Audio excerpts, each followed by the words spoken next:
So how can a reasonable and intelligent person possibly believe that the earth is 5 to 20,000 years old, that an ark sitting on a great flood allowed humans and animals to continue, and that a man was swallowed by a whale and lived in his belly for a few days before being released? Well, stay tuned and I'll tell you exactly how and why this belief system develops in the Christian fundamentalist.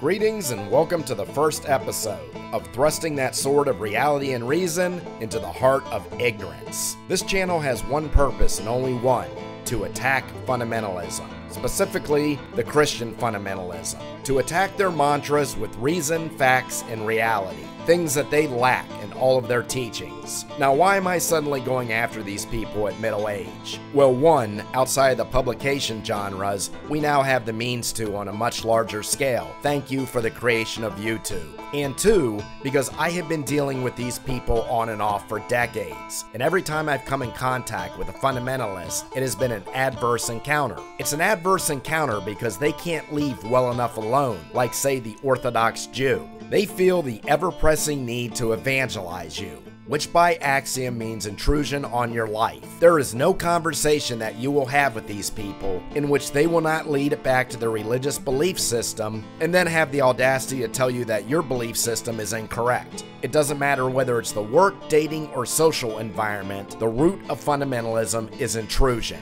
And I have dealt with them in all of those environments. I used to be somewhat tolerant of these people, and I have decided in my later years that I will no longer be. For I see an indoctrination in their churches and social organizations that have every single characteristic that a cult would. Now, first we have to clarify what exactly is a fundamentalist. A Christian fundamentalist is one who believes in the absolute infallibility of the Bible, literally word for word. And as I said, I have dealt with these people since my early childhood in a small rural town in Indiana. There were many people in my small town that actually believed in an Adam and Eve as the origin of man. They believed in a great flood that covered the world, and they believed that a pair of every species of animal got on this ark with Noah's family, thus allowing the results of creation to continue. They believed that a man named Jonah was swallowed by a whale and stayed in his belly for a few days. The fundamentalist has plagues, prophecies, and predispositions that are not backed up by any sort of evidence whatsoever. However, they adamantly and aggressively spend their existences attacking others who have different belief systems that are not of the fundamentalist nature. So in this channel, I will simply present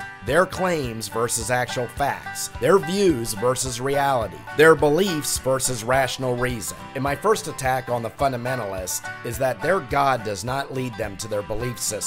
They are led to their beliefs by forced indoctrination and brainwashing. And that brainwashing most of the time is from parent to child. Now, I came up in a very strict Catholic school run by even stricter nuns. We had an hour mass on Sundays, which all children despise, usually a mass during the school week, which wasn't so bad as you at least got out of a class, and there were multiple services for certain saints' days. The nuns were intrusive on your lives, this is true, but once you left the schoolyard, you were out of their grasp. My strict Catholic upbringing was liberal compared to the fundamentalist. And I do know this about the fundamentalist because I have been friends with these people in the past. I had a girl that I dated for 4.5 months who was Southern Baptist fundamentalist.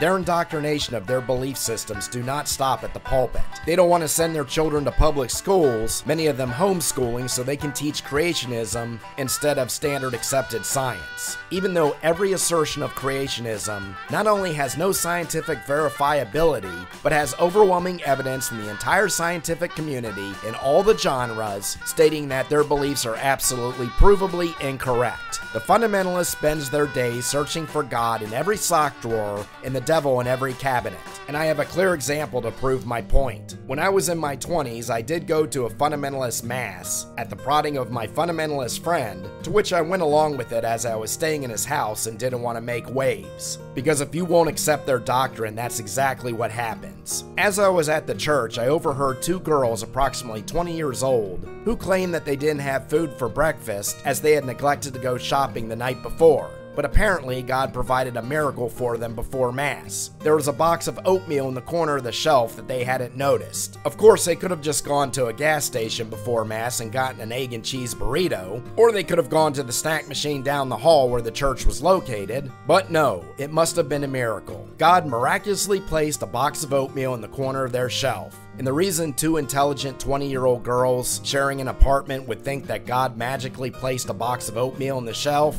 is because they were indoctrinated to believe that since they were old enough to reach for the book of Genesis. When you're growing up in your formative years and are surrounded by those who are older and who constantly tell you that miracles are abound and demons are behind every corner, you will have the ridiculous belief system of a cult member when you're an adult. These people are absolutely incapable of integrating with non-fundamentalists because their belief systems are absurd. No less absurd than believing that the earth is flat. But if you take a child and indoctrinate him from the day he's born that the earth is flat, he will grow up believing it.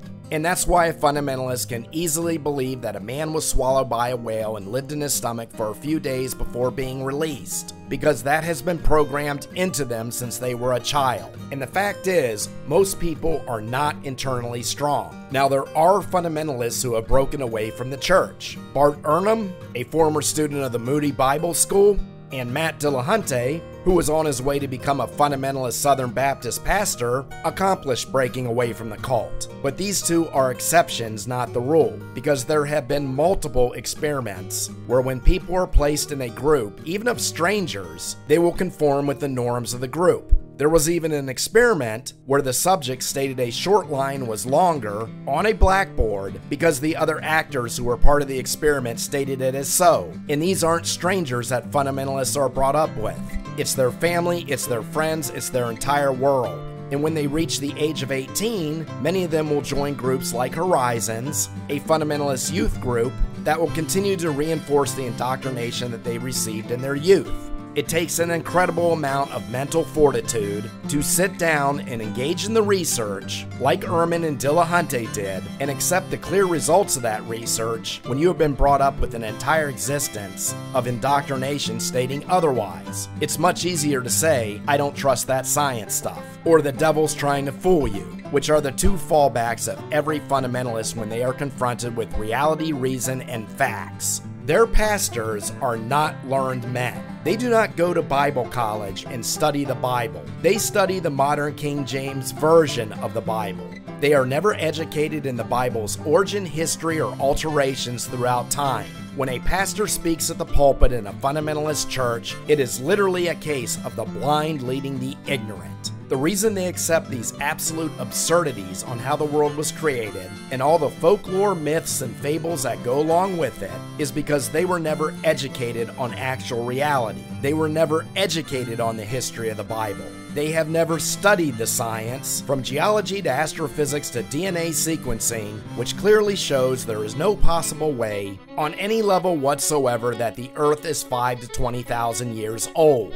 If the children happen to be educated in a public school, when they got home, the parents will instruct the child to go along with the curriculum in order to pass the course, but understand everything that their science class is teaching them is a lie, and then they indoctrinate creationism. And that's why cases like Bart Ehrman and Matt Dillahunty are so rare, because it is almost impossible to overcome this cult brainwashing. And that's why decades later you have adults who remain in a position of ignorance, of anti-reason, of irrationality. And it will be my quest to break down the ridiculous beliefs into segments and thoroughly debunk each and every one of them with reality, reason, evidence, and facts. If you'd like to check out my book, The Second Fall, a fictional offbeat account of what I think the apocalypse would be like if Christ ever returned, a work that the fundamentalists will absolutely despise, check out my link in the video description below. And I'll see you next time when I take that sword of reason and reality and thrust it into the heart of ignorance.